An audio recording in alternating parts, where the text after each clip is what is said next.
Raise your voices, raise your glass high. Welcome to the Drink O'Clock Podcast. Let's dive. Oh, grab an old fashioned and join the fray. Raise your spirits, let the music play. From the corner pub to the dance hall floor. Drink O'Clock Podcast, we're ready for more.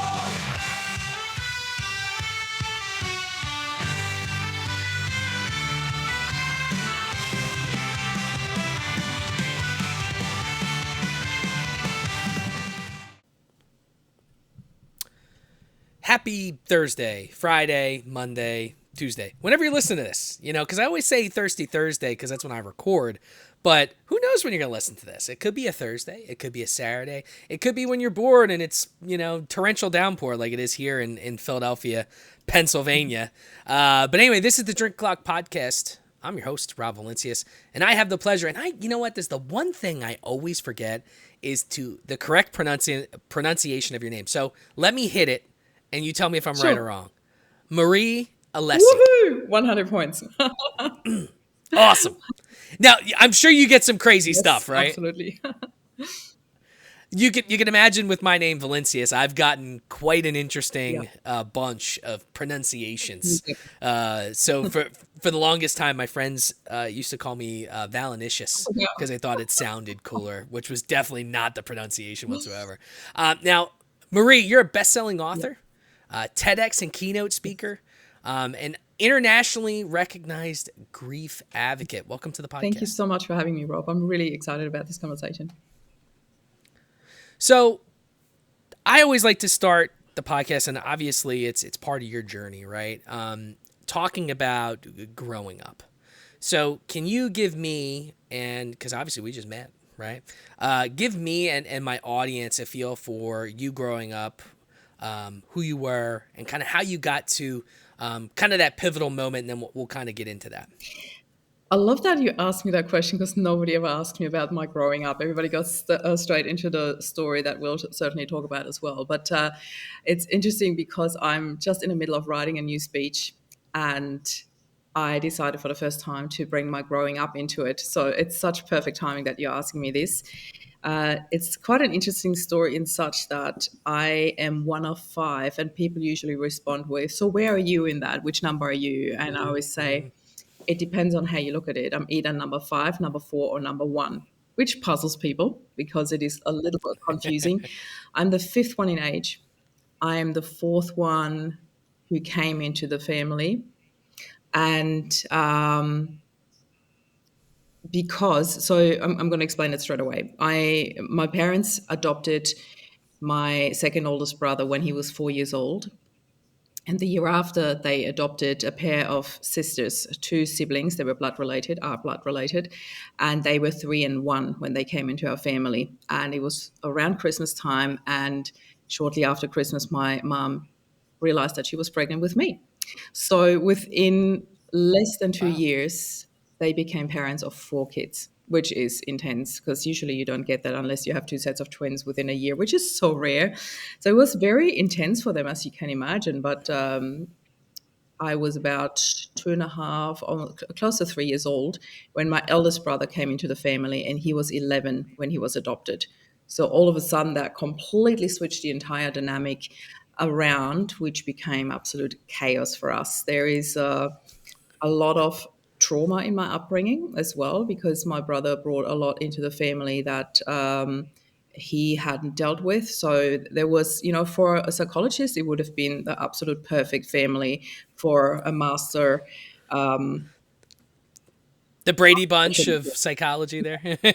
A lot worse than that. But yeah, so that was my upbringing. And it was, I think it really gave me a lot of resilience from a really young age. I had to really fight for my position, and I didn't understand about my position till I was about 30, when a shaman, actually, I went to a shaman session, and a shaman explained to me, Marie, you're the firstborn in the family.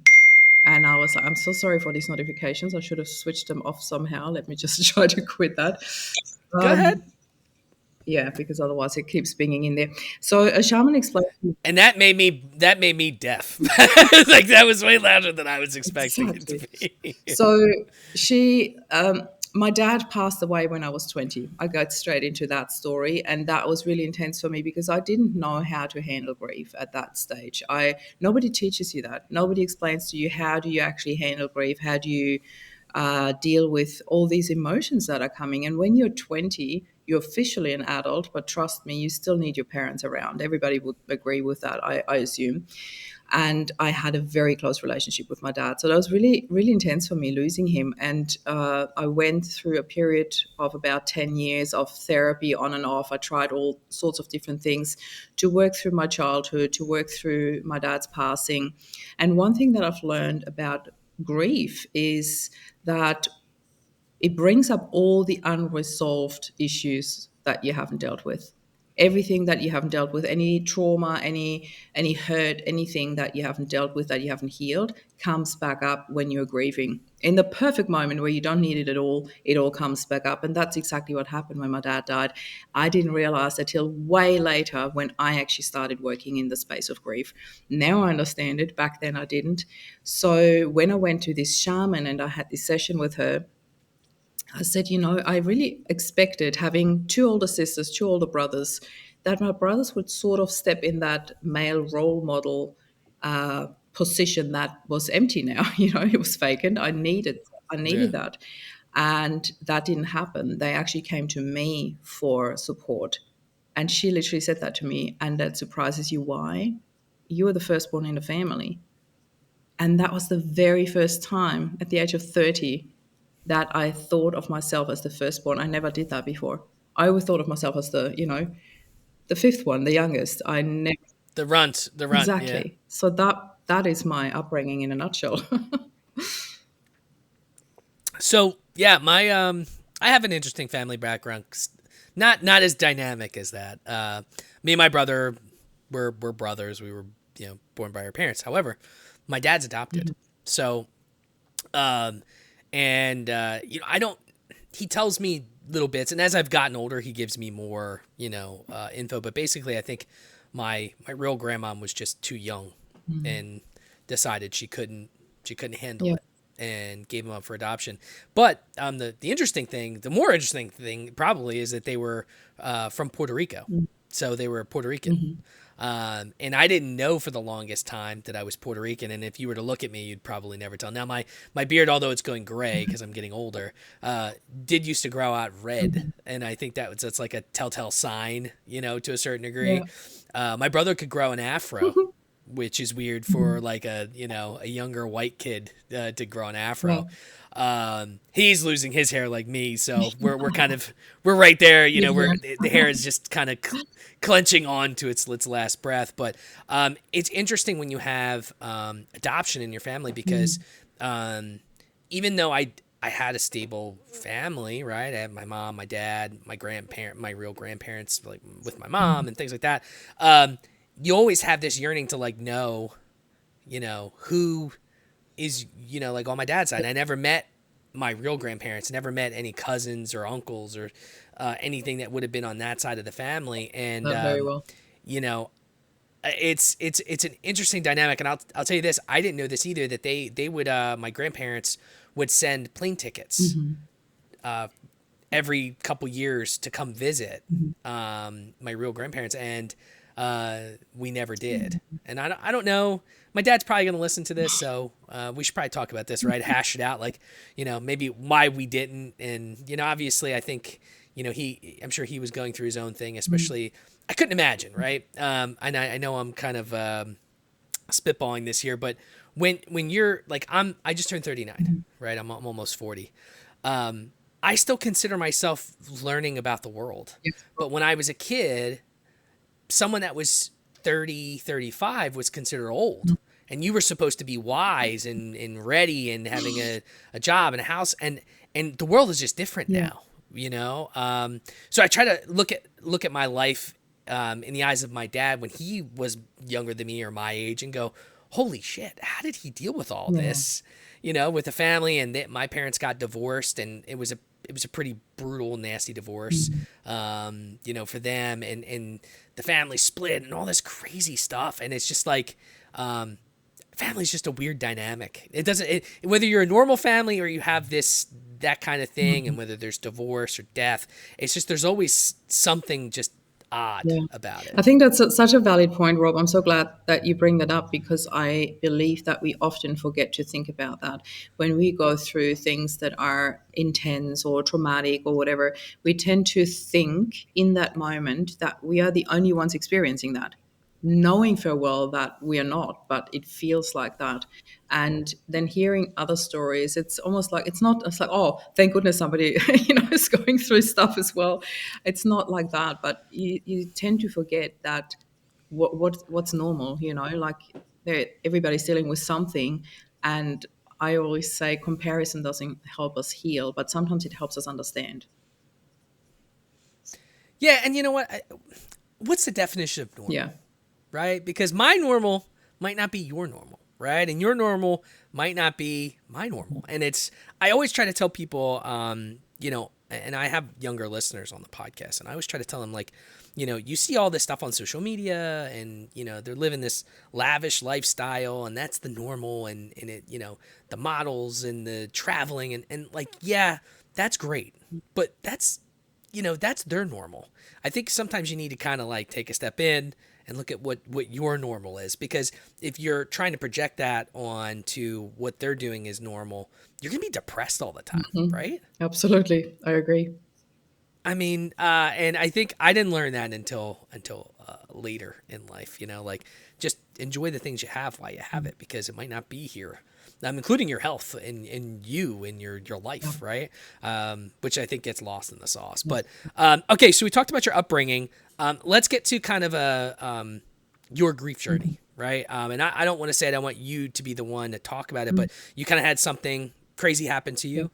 Can you tell us a little bit about what Yeah. happened and I try to wrap this up in a sort of nutshell version because the story is quite long and broad, but I probably wrap it up in about 5 minutes. And so where I left off with the shaman, where I was talking to her, I already had this longing inside of me for many years to move to Australia. I had this calling that I need to move to Australia. I need to move to Australia. I never understood it why. I never saw any documentaries about Australia. I never.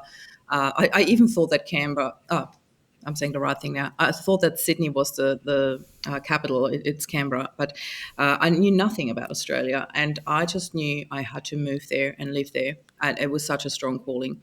And I talked to her about that, and she said, with talking about the shaman beliefs and all of that, I was very much into that. I was very open and interested in that.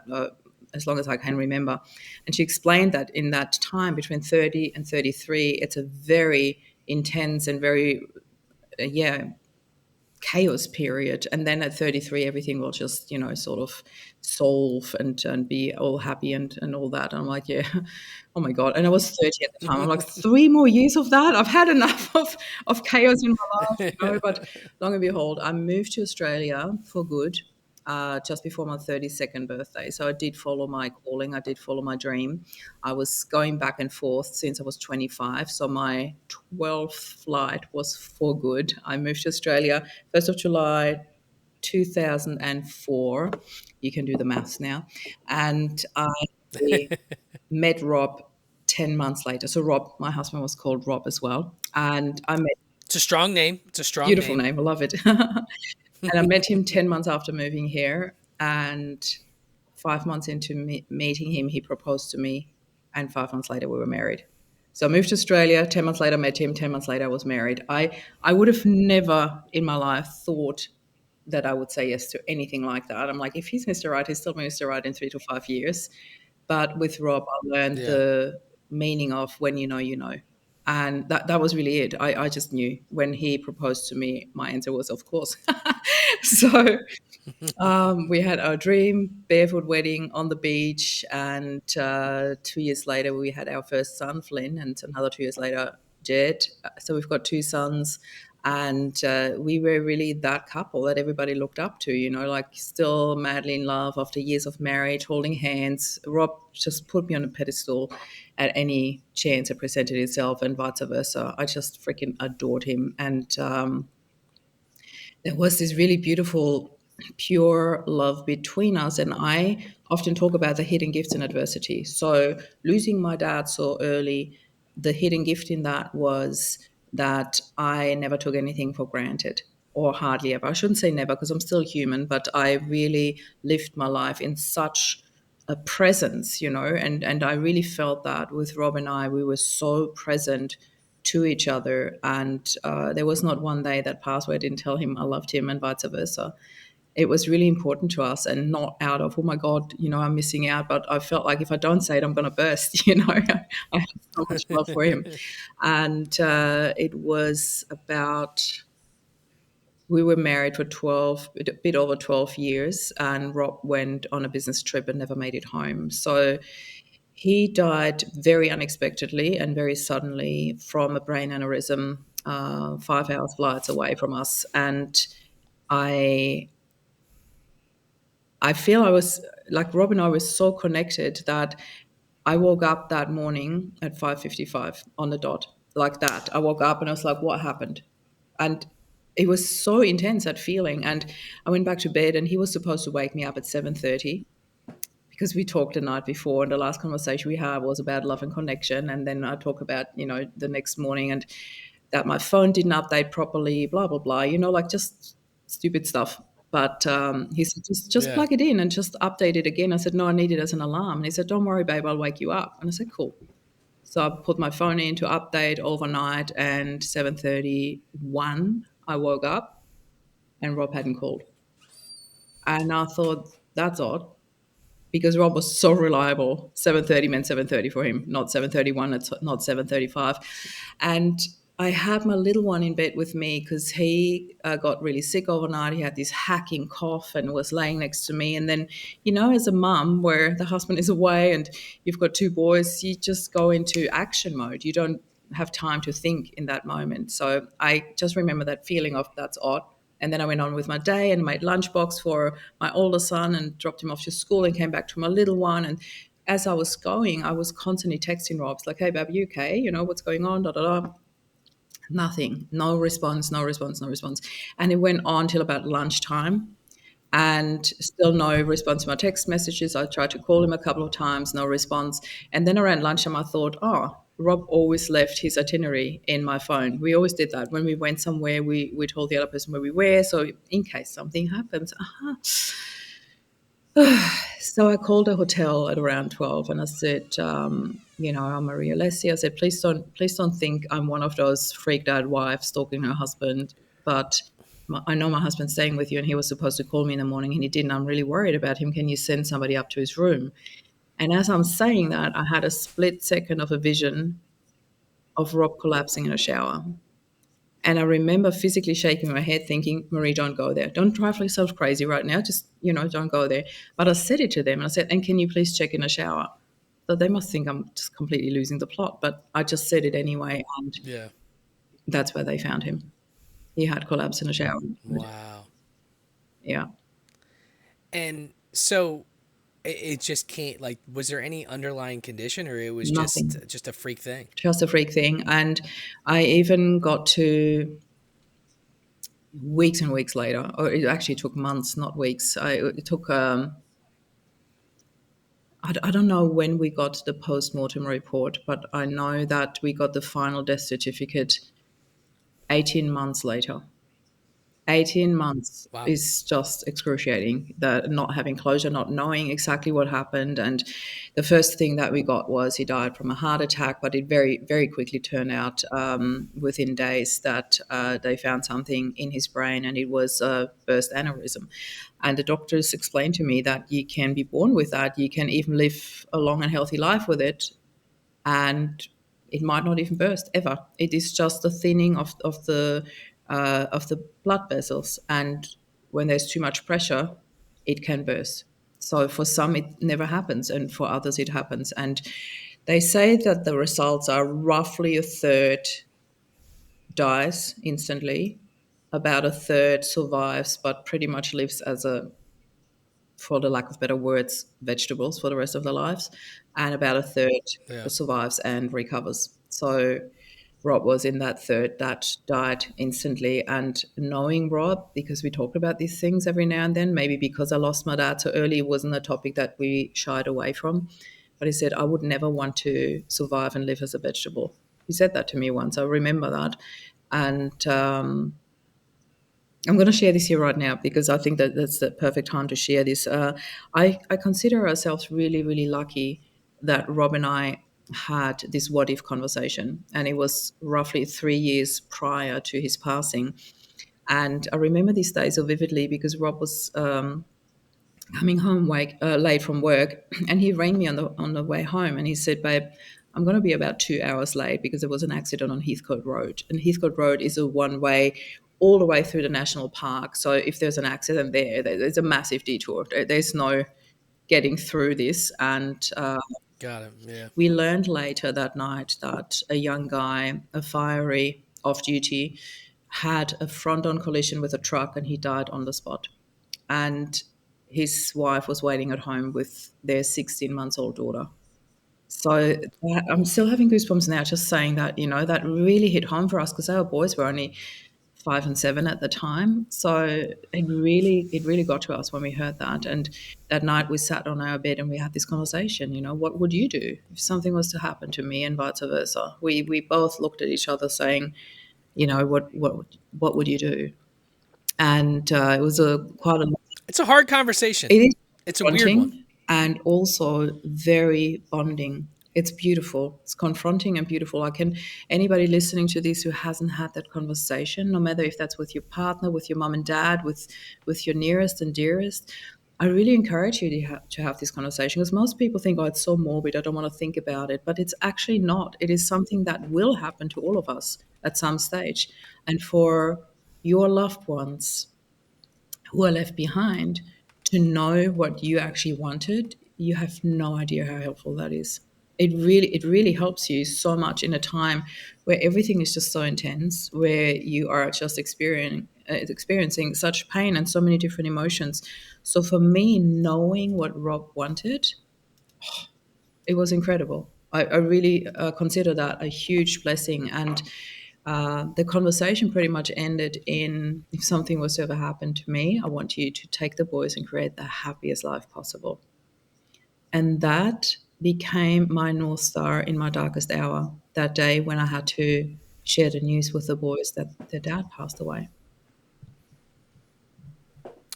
Yeah, I mean, look, I agree with you. I recently, me and the wife, we've been together now. How long, it, babe? Like 15 years? I love that. She's 14? my friend. 15? I don't know. She's back Hi. there. Yeah. She says hi. She's my third voice if I need it. But we've been together a really long time, and you get to a certain point where you do have to have the discussion because she was getting some routine procedure, but she was going under for the first Yeah. time. She's never been put under. So what if I have a heart condition, this and that? And so I had made my will maybe 6 months to a year ago, and I encourage anyone on here, and it's called freewill.com. You can create a will, last will and testament. You do have to get it notarized. But you can make a free will. You can make, let me look here, a living will, which is an advanced healthcare directive, and a durable financial power of attorney, all for free. They work, it's a nonprofit company, which I also recommend giving them some money to, keep them running. But they will actually walk you through the whole process. It's super, super easy. And I haven't had a will. So I'm like, all right, I need to have something, so I made mine. Before she went under, we did hers together. And now I did mine by myself, but with her, I'm like, all right, well, at your funeral, what do you want to wear? And she's like, that's a weird question. I'm like, but Yeah. it's something you got to think about, right? Like, do you want me to bury you in like, like a business suit? Like, what do you want to be buried in? And she's like, well, what did you put on yours? So I'm, we're kind of going back and forth, and I'm saying, well, in mine, I said, just put me in a nice suit. Don't go crazy. I don't want anything fancy, but I also don't want it to be long. I want people to go have some drinks. I want people to enjoy their time. Like, and when you're thinking about that, it throws you for a loop. But it's a conversation I think everybody has to have I and think not so too. avoid. And it also, I like what you just said, I also feel it brings a lot of lightness and fun into it as well. It doesn't have to be heavy and hard and droopy. It is something where I knew that Rob wanted to be cremated and his ashes to go back in the ocean because he loved the ocean. He was such an Aquarius, like he would he was into I'm a Cancer myself, water sign, yeah, so I'm more of a hermit. diving, But snorkeling, spearfishing, surfing, you name it. It was him. So I knew that that's what he wanted. But in terms of what he would wear, we did not talk about that. But I picked some really nice pair of jeans and a t-shirt that said "Keep calm and agree with that." And I know he loved that t-shirt. So I'm like, that is so him. That's just perfect. And yeah, that's what we chose. But it was the same thing. Like the ceremony itself. Um, was incredible because there were about 500 people at a midweek funeral, which was so beautiful that so many people just took the day off to be there. And it's a lot of yeah, people. That's a lot of yeah. people. And afterwards, we went to a club, and I could not believe it was something that I didn't expect. Or I have to say that I had such a happy day. And I know that sounds so weird to say that at your husband's funeral, but what made me so happy was that the entire room, so the after party, I want to call it, you can call it the wake, but I'm going to call it the after party, but because that was so suitable for Rob, was about 300 people. The room was restricted to 250. Like we went way above that, but we squeezed in as many people as we could. And it was really beautiful that, like 300 out of 500 people came to the after party, and the room was full of people who not just loved and adored him, but also shared the most funniest and beautiful stories about him. And there was laughter in the room, and there was tears, but it was mostly laughter and just so many beautiful stories. And a lot of them I don't know. I'm going to tell you a really funny story that happened the day. Rob kept talking about, and I'm sure he doesn't mind me mentioning him, a guy called Michael Busani. And he grew up with him, and I heard so many stories about him all my life. And we was like, oh, yeah, I should catch up with him. It was one of those friendships that sort of, drifted apart, but was sort of in the background. And every now and then they would chat. And he Yeah. was always like, yeah, you should meet him one day. You should meet him. And one day I said to him, I think Michael Busani is your imaginary friend, because he kept talking about him, and I never met him.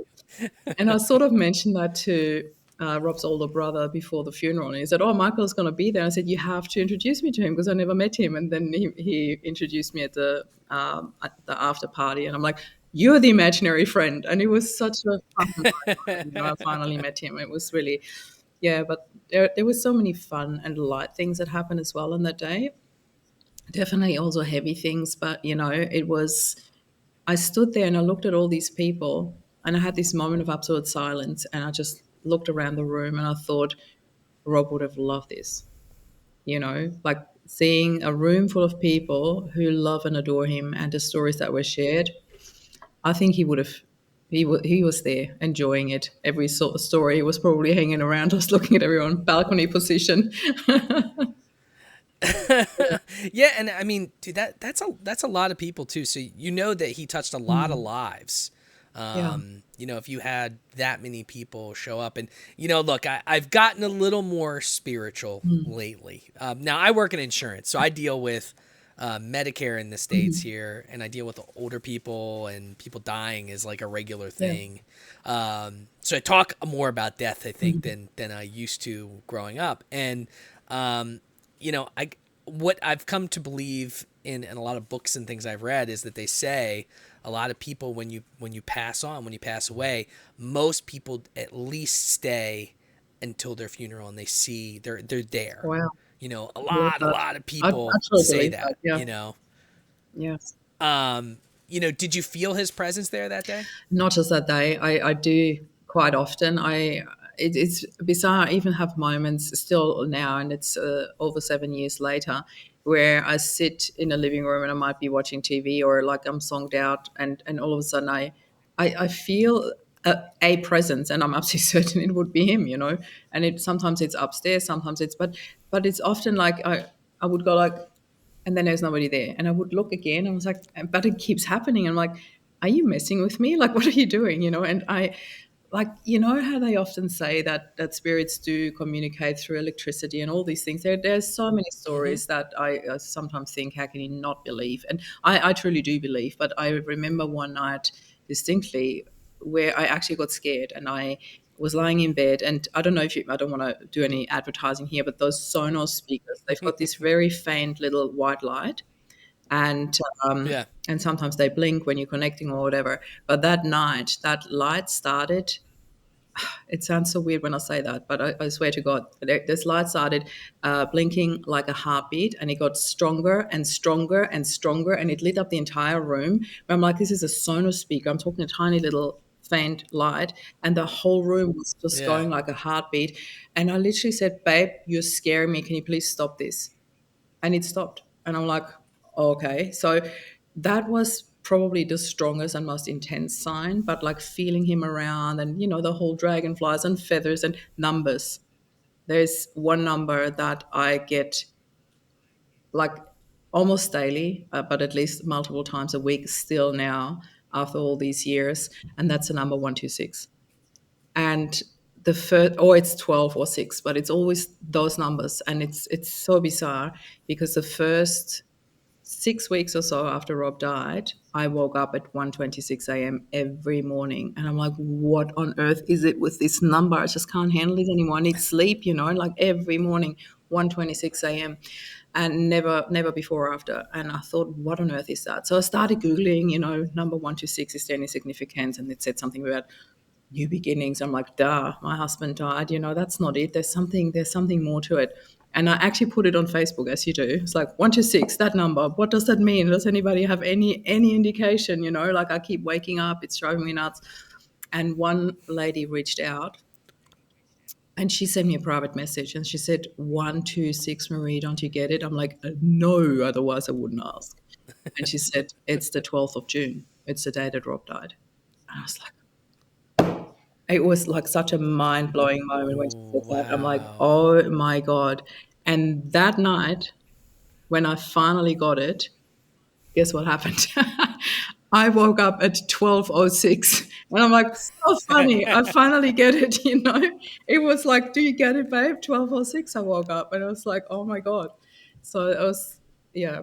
But that number has been following me everywhere. I would sometimes stop a video, and it's exactly on 126. So we were traveling around the world. I took the boys traveling around the world for 2 months.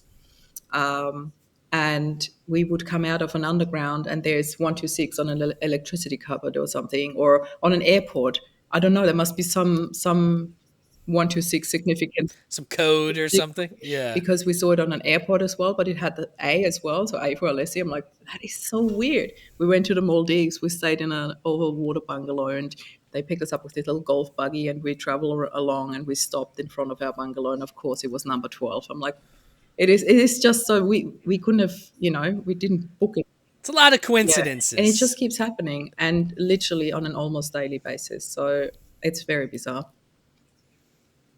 Yeah, if you would have talked to me, maybe we'll say in my early 20s, I would have told you I'm a believe it when I see it. Yeah. It's more of a Yeah. scientific I person. get I've it. always been that way. I get it. But I think as you age, there's just things that you can't explain, that science can't explain, and even they'll say we can't Yeah. explain, right? Although I think I saw some stuff that they were trying to prove that the soul is real, and there's been some interesting stuff. I don't know if it was like a Russian experiment or something, but you know, if you were to gun to my head say, hey, do souls exist? Do ghosts exist? I would tell you I don't know. Yeah. I believe they Yeah. do, but I think by the time we know, Yeah. it's a little too late. By Well, the time you know I the mean, I've answer been to that. working in this space now for over, yeah, close to 7 years, because I started literally within half a year, or 9 months actually, after Rob's passing. I started working in this space, and the amount of stories that I heard, there is no way that I couldn't believe anymore. It's just way too much, and so many parallels of people that don't even know each other. The stories keep being the exact same thing that they say, and even I don't know if you heard of Anita Mujani. She's an No. author, and she wrote the book "Dying to Be Me." And for her, so she had cancer and she was on her way out. The doctors had pretty much written her off, and they said, it's taken over pretty much every organ in your body. And the family came to say goodbye. Everybody came in, and she had a near-death experience. So she actually passed over, met her dad there, who died 10 years prior to that, and had this conversation with him. And she described it as, she said, I can only describe it as it was felt. It didn't look like, but it felt like a portal. And if I had gone through, there was no way back. And I met my dad there, and my dad said to me, it's not your time yet. You have to go back. And she said, but Dad, I'm dying. My body's giving up. And they're having this conversation. She said simultaneously, she saw the doctors in a room down the hall from where her body was laying. She saw her body. She saw her family. She heard every conversation. And like everything was going on simultaneously. And she described it as, it's almost like all of a sudden you have this all knowing, all understanding, and all you could feel was the purest love she had ever experienced in her entire life. It was just love and peace. And she heard everything, she understood everything. And with that, she also understood and realized what caused her cancer. And she went back into her body, and 3 weeks after, she was cancer free. She's written a book about it, which is Dying to Be Me. She's now one of the top speakers, world renowned in the space of near death experiences. She could relay every conversation that happened down the hall while her body was dying. She would tell them what the conversation was that they had about her, and they were all like, there is no explanation for that. There is no explanation for that. How can she know what the doctors were saying, down the hall in a different room while her family is around her talking to her? And so I'm absolutely fascinated by that. And till today, every now and then when I hold a celebration of life, which is part of my services that I offer these days, I sometimes recite that part of the book where they describe what heaven looks like, or heaven, the afterlife, whatever you want to call it. That is very different. I don't tend to Yeah. call it heaven. I call it the other side, or whatever you want to call it. But that to me is fascinating, to have somebody actually come back and be able to tell the story. And there's so many people around the world. There's hundreds of thousands of people who have near-death experiences, and they all tell the same story. So explain that to me if it wasn't real. Yeah, and look, I've read a couple books about the afterlife, and about I've read a couple books about hypnotism, where they do that. What's Past life the regression. term for it? Past Yeah. life regression. Yeah, and it's some pretty wild stuff. And I got to tell you, there's got to be Yeah. something to it. I agree.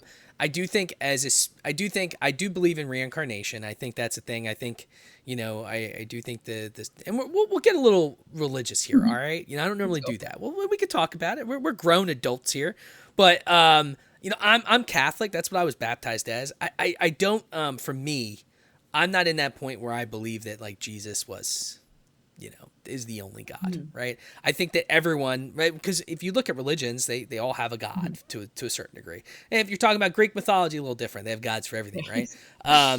But there's a being that created things, right? And I know religions fight with each other on who it is, and I think that's crazy. But that's their prerogative to a certain degree. But for me, I do think that there's something. Yeah.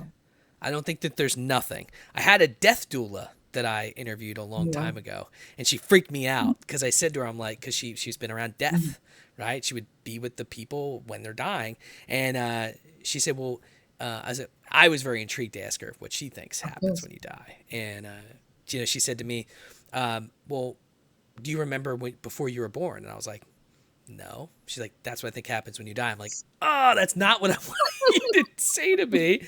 I wanted you to tell me this cool story about where I go. Yeah.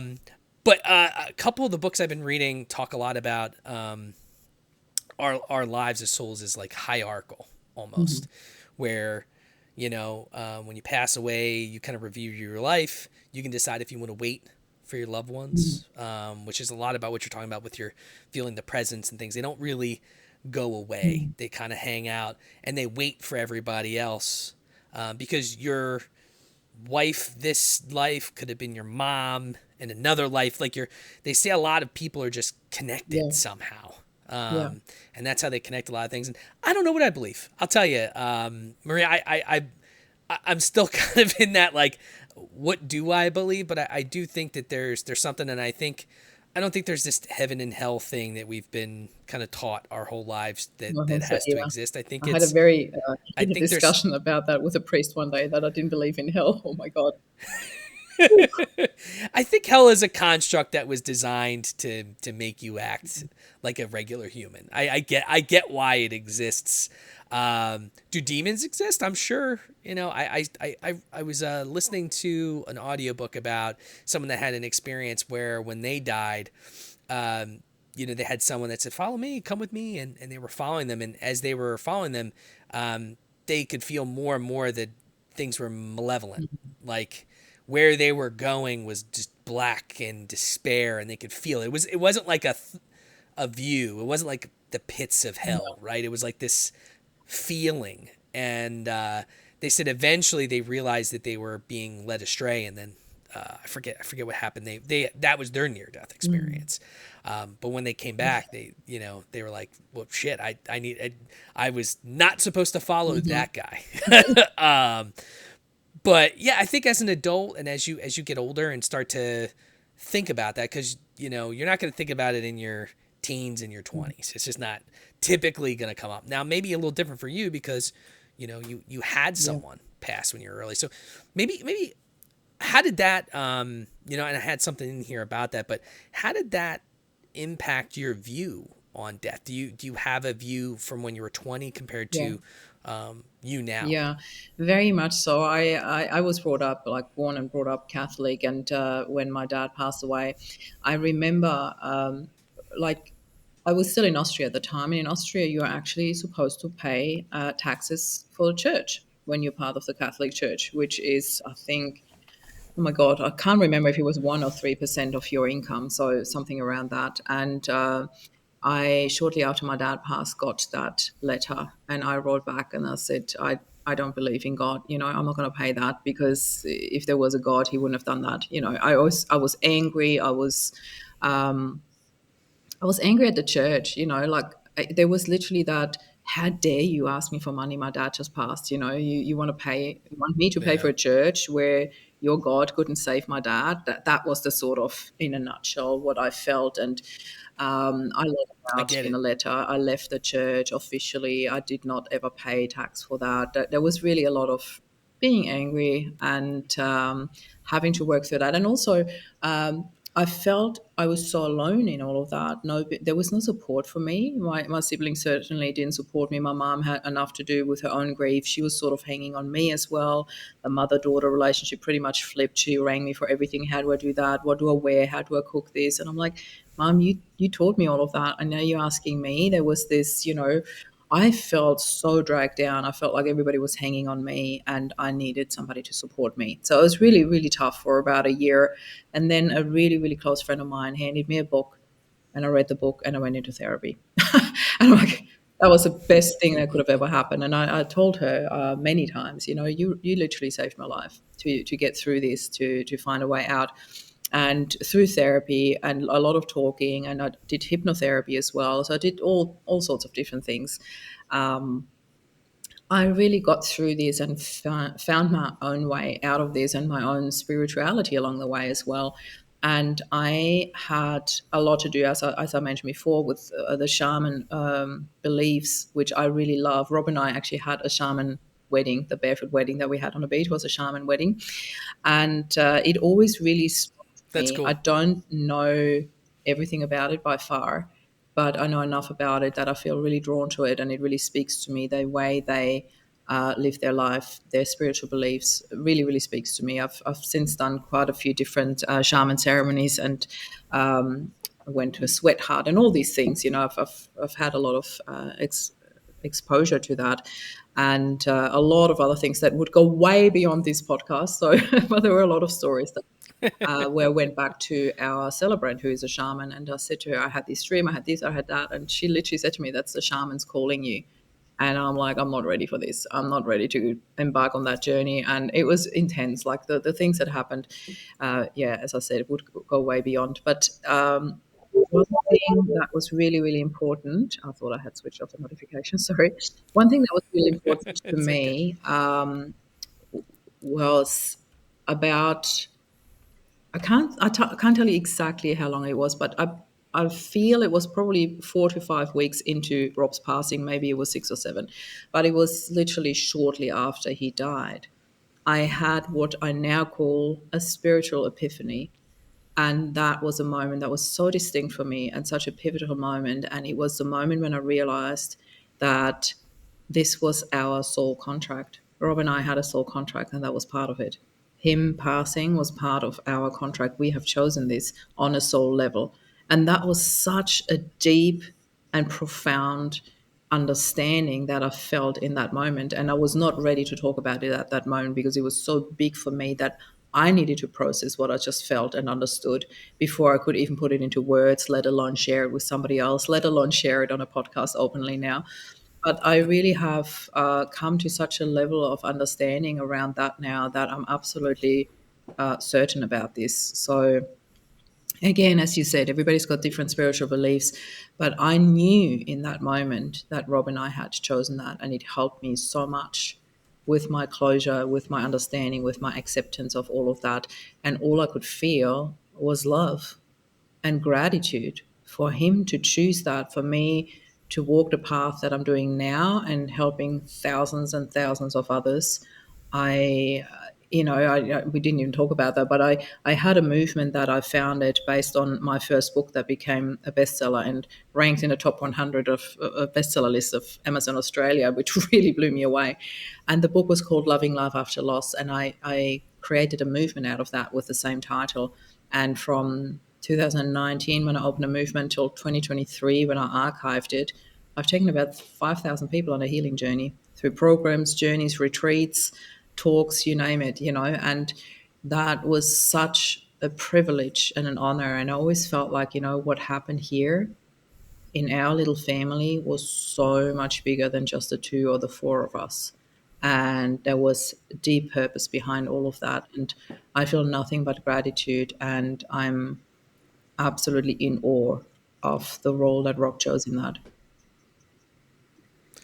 Yeah, I mean, look, that's some heavy Mm, stuff. I've talked about this a couple times on my podcast. My dad, he lost his wife. mm, Um, a year, yeah, it's a year and 6 months. She had a brain cancer that mm. was sudden, like just Yeah. came on, and she survived the first surgery, got a second one, and unfortunately passed two Mm, months after the second surgery. yeah. And he struggled. He went through a lot of stuff, and he's still going through it. But I took it upon myself because I'm the firstborn, between me and my brother, and a lot of this falls on me. I've always been the strong one, Mm. so I always have to. I The like first you one. don't have a whole lot of that pushing up myself because I'm the one that's pushing people. Now my wifey, she's my rock, Mm, so she's always there for me. Even though we're assholes sometimes to each other, because that's just when you're together for so long, we're just so used to each other. mm, It's like it's beautiful because we love each other, but we're also best friends. So it's like mm. that it goes hand in hand, and we give each other shit all the time. Yeah. But my dad lost his wife, and we had this discussion for a long time, and I talk to my dad 5 times a Mm, week. I call him every day after work. It's part of my routine. And he's like, you saved my life. I'm like, no, man, like you're my dad. I didn't save you. Like, but I wasn't gonna, let you do anything to yourself or let you fall into a pit of mm, despair because I love you. Like that's just, you're my dad. And we talk every day. It's part of my drive home. It's either him.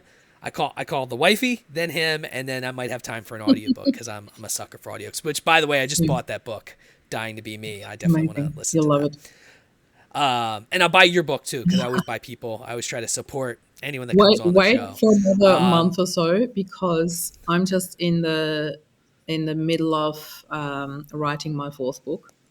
And my fourth okay. book, I'm really, really excited about it coming out because my first book was my story, how I met Rob, how I fell in love with him, and how he died and how we dealt with it. The second book then was Happy Healing, where I talk about what happened afterwards, where I founded the movement, and I give away my 7 steps from grief to relief, which were my steps, how I got through Rob's passing. The third one was a prompted journal called Sparks of Joy, because I want some people to have something every single day where they, they have a little bit of a one-liner, and then they have space to reflect on that and write their own things in there. But the fourth book, I feel, is something so different, because in this space, I have received the same questions over and over again, thousands of times, as you can imagine. There's hardly a week where somebody doesn't text me. Even a couple of days ago, I got another text message. My friend just lost her husband. What do I do? Such and such just died. What do I do? How can I support them? It's always the same questions. And I feel like I'm repeating myself over and over again. So I thought, why not write a book about that? So the book is literally, I'm going to give this away. Ooh, drum roll, please. Oh, I like it. Yeah, sneak peek. The book is called My Person Died, What Now? It's literally that. And the first part of the book is to the griever, and the second part of the book is to the support person. And then there is references and things that I recommend, and then there is helplines. But the two main parts are to the griever and to the support person. And it's literally a collection of all the things that I've ever recommended, how you can support somebody through the grief, or how you can get through those first.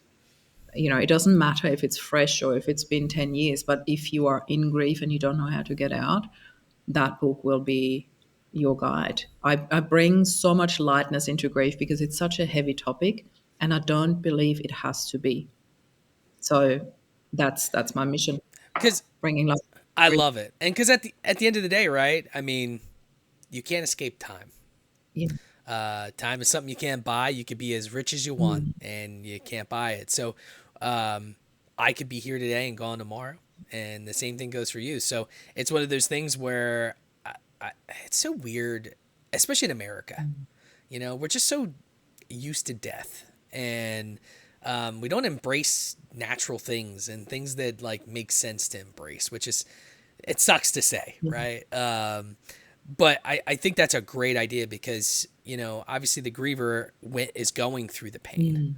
But I think a lot of people also don't think about the support system because there's a lot, they have their own shit that they got to deal with, but then they also have to deal with the griever. And it can be pretty cumbersome because, you're having these talks and, I'll admit, man, sometimes walking away from this discussion with my dad, I have an hour drive home.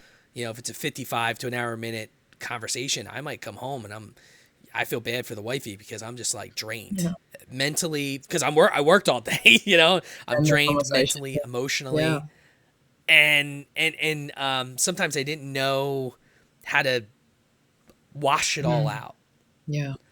Just kind of breathe and get rid of it. And you don't realize how one person's grieving can affect multiple people. Oh, there's such a ripple effect.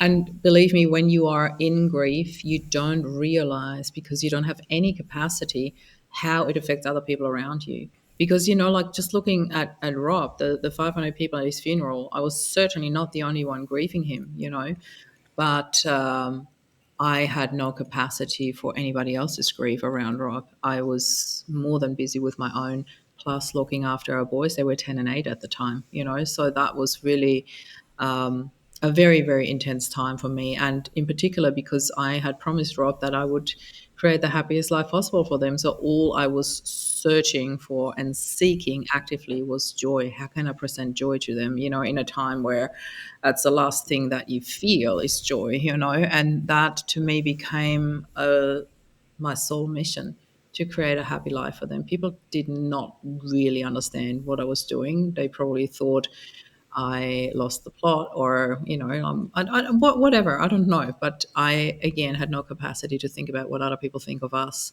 I just knew that I wanted to create a happy life. That's also one of the many reasons why I took them on a trip around the world at the end of that year. It was five months after Rob died.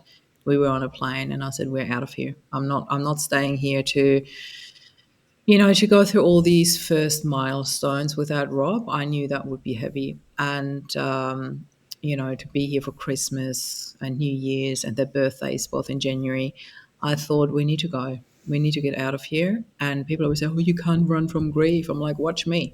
I still think to the day that there's nothing wrong with needing distance I People always say you have to go through this, you have to, you're not ever going to get past this if you don't get through it. And there's so many different ideas how you're supposed to grieve. And I often like the comparison between physical and emotional pain when it comes to that. You know, when you look at, let's say, a field of wounded soldiers.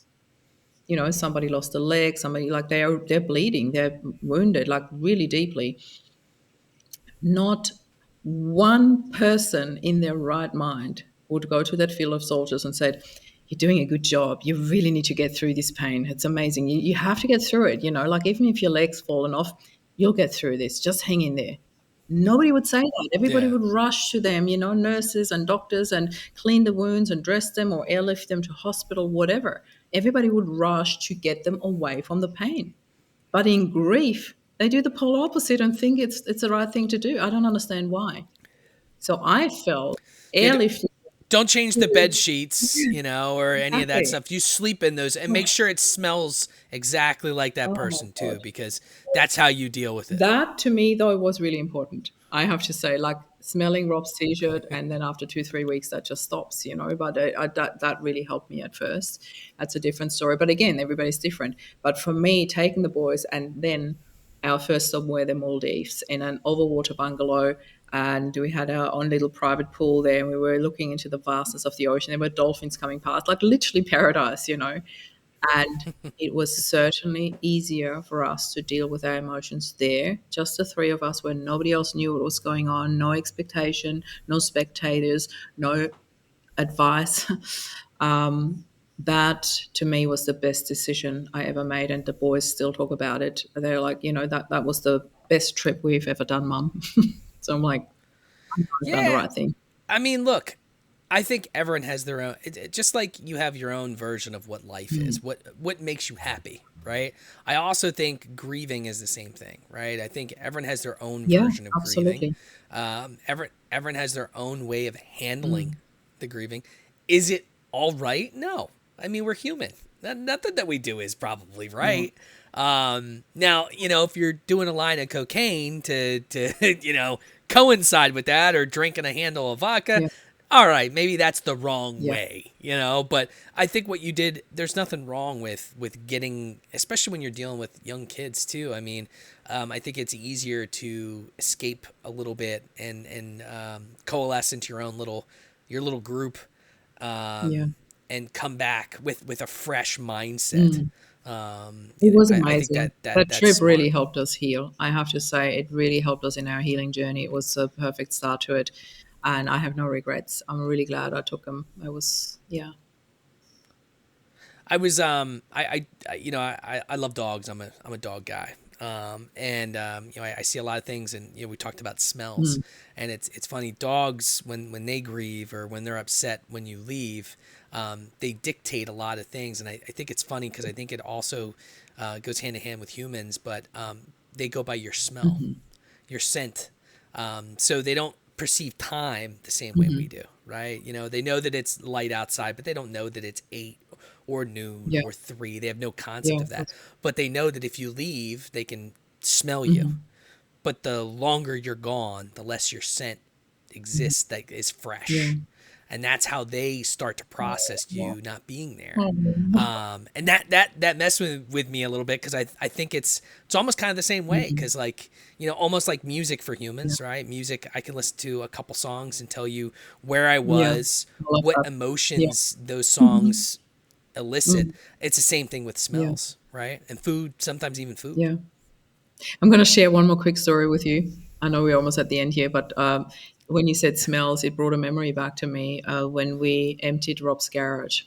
It was so confronting for me, and I asked his brothers to come and help me because I knew I couldn't do that alone, physically, mentally. I needed somebody to be there, and they helped me, and they came. And his younger brother Paul came with his son, and my sons were there, and they walked up the driveway, and I said hi, and I hugged them, and I said to Paul, "Are you wearing Aqua di Gio?" That was Rob's. Uh, he always wore Aqua di Gio. No way. Yeah. Why? That. That is the cologne that I wear. No way. And your name is Rob. That's I swear to God, that is the cologne I wear. The wifey loves it. I've been wearing it for how long? I've been I wearing Aqua get di you. Gio. I get you. I love it too. She says, I get you. I love it too. How long have I been wearing it? Like 10 years? Longer. You asked me what I like. Basically, almost as long as I've known her. I've been Rob, wearing as that long as cologne. I've I love known it. him, he's worn Aqua di Gio. And they walk up and I That's smell weird, it. And I said to man. him, are you wearing Aqua di Gio? He said, no. And I said, Otti, are you wearing Aqua di Gio? And he said, no. And I'm like, let me smell you. Come here. And it's weird, but I smelled them both. I'm like, I swear I smelled it like so intensely. And we were both like, yeah, of course. It's Rob checking us out, what we're doing with it. I could It's a smell. distinct smell. I just couldn't believe it. And I was like, of course he's here. He's watching us, what we're doing with his garage, It was just, He probably blew it right in your face to be like, I'm here. Don't you throw away my shit, Oh, that's a good story to end with. Look, I didn't get to any of the questions. I don't know. I had a bunch here. This is what happens on my podcast. Never. You know what? I always tell people it's a good podcast when I don't get to all my questions. It's a better podcast when I get to barely any.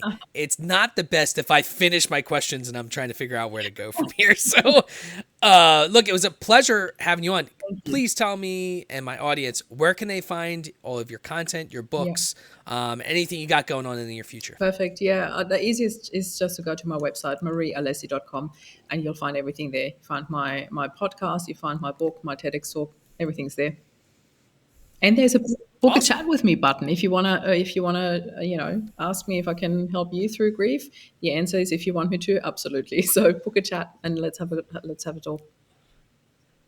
And so that's for all over the world, right? Not just where you're at. So the beauty of the internet. I've worked with a lot of people in the States, and the tricky time zone for me is Europe and South Africa because it's like my evening time where I want to be with my family. So that's really tricky for me. But yeah, anything from America to Australia works quite well for me for my time zone. Yeah.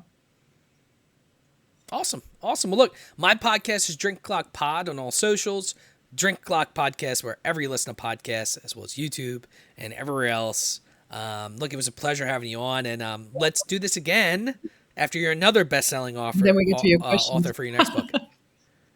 I know. I'll save some of these for the next time. Thank you for having me, Rob. Thank you. Thank you. You have a great night. You too.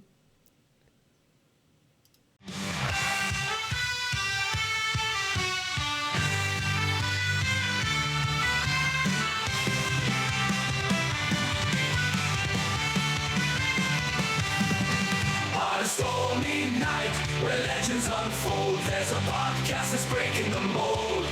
Raise your voices, raise your glass high. Welcome to the Drink O'Clock Podcast. Let's dive. Oh, grab an old fashioned and join the fray. Raise your spirits, let the music play. From the corner pub to the dance hall floor. Drink O'Clock Podcast, we're ready for more. We're ready for more. With a mix of folklore and rebel cheer, we'll guide you through tales of whiskey and beer. From Irish shores to lands afar, grab your friends, it's time to